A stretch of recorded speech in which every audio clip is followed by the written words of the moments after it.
আসসালামু আলাইকুম, welcome back. আপনারা সবাই কেমন আছেন?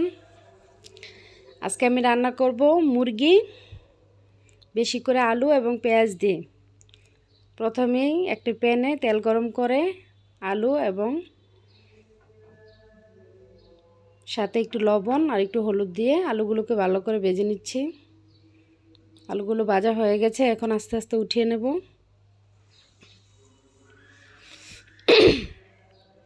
আমি আর কোনো তেল ব্যবহার করব না, এই তেলের মধ্যেই পেঁয়াজ দিয়ে দিলাম। এখন দিয়ে দেব কিছু আস্তা মশলা, তেজপাতা, এলাচ, দারুচিনি, আস্তা মশলা দিয়ে দেব। আপনারা মশলাটা অবশ্যই ধুয়ে দেওয়ার চেষ্টা করবেন, মশলার মধ্যে অনেক ধরনের বালি ময়লা থাকে।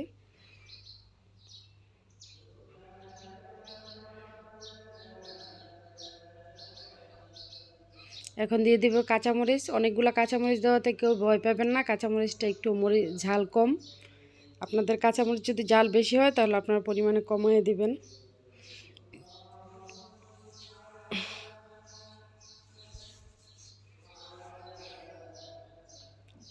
পেঁয়াজটা একটু বাদামি কালার হয়ে আসলে আমি দিয়ে দেবো আদা বাটা, রসুন বাটা। আমি 2 টেবিল চামচ করে ব্যবহার করেছি, আপনারা আপনাদের পরিমাণ মতো দিবেন। টমেটো দিয়ে দিলাম, একটা বড় সাইজের একটা টমেটো কেটে দিয়ে দিলাম। এখন ভালোভাবে মশলাটাকে কষিয়ে নেব। এখন দিয়ে দেব হলুদের গুঁড়া,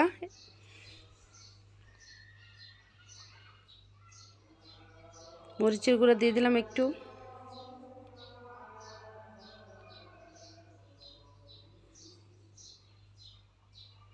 এখন পানি দিয়ে দেব মশলাটা কষানো হওয়ার জন্য। এখন দিয়ে দিলাম লবণ।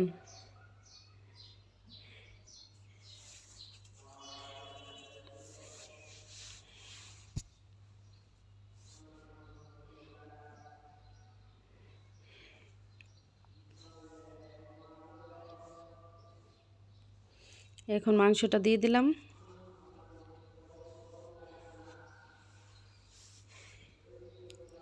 এখন ভালোভাবে নেড়ে চেড়ে নেব, সবগুলো মশলা যাতে মাংসের গায়ে ভালোভাবে লেগে যায়। নেড়ে দেব।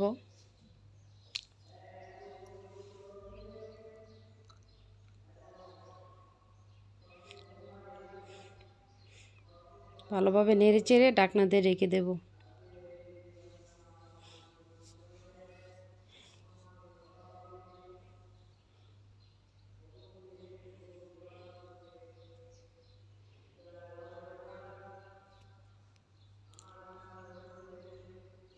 ঢাকনা দিয়ে ঢেকে দিলাম। 10 মিনিট পরে ফিরে আসছি। এখন দিয়ে দেবো জিরার গুঁড়া। আপনারা জিরার গুঁড়াটা মশলাটা কষানোর সময় দিয়ে দেবেন, আমি ওই সময় দিতে ভুলে গিয়েছিলাম, তাই এখন দিয়ে দিলাম। এখন আবারও ঢাকনাটা উঠিয়ে নেড়ে চেড়ে দিব। মাংসটা কষানোটা প্রায় হয়ে এসেছে।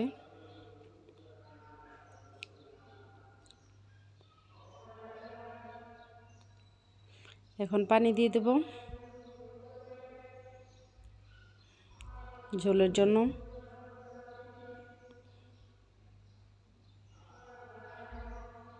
এখন আবারও ঢাকনা দিয়ে ঢেকে দিলাম। 10 মিনিট পরে ঢাকনাটা উঠিয়ে আলুগুলো দিয়ে দেব, ভেজে রাখা আলুগুলো।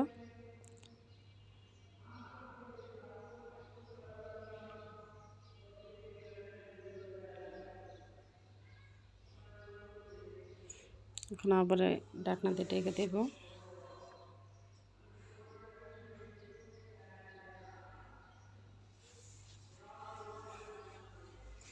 এ পর্যায়ে দেখবেন খুব নাড়াচাড়া করবেন সতর্কভাবে, নিচে যেন লেগে না যায়। এখন আর একটু জিরা গুঁড়া দিয়ে তরকারিটা চুলাটা অফ করে দেব, কারণ তরকারি প্রায় হয়ে গেছে।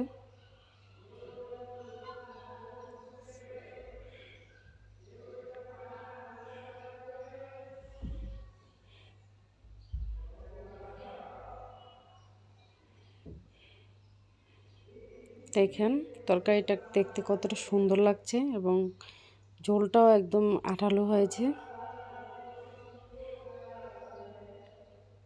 এই পর্যায়ে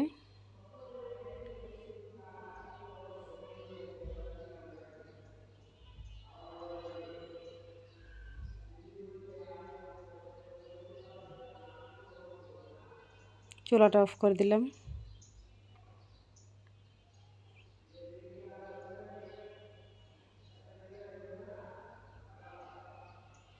দেখেন কি দারুণ হয়েছে দেখতে।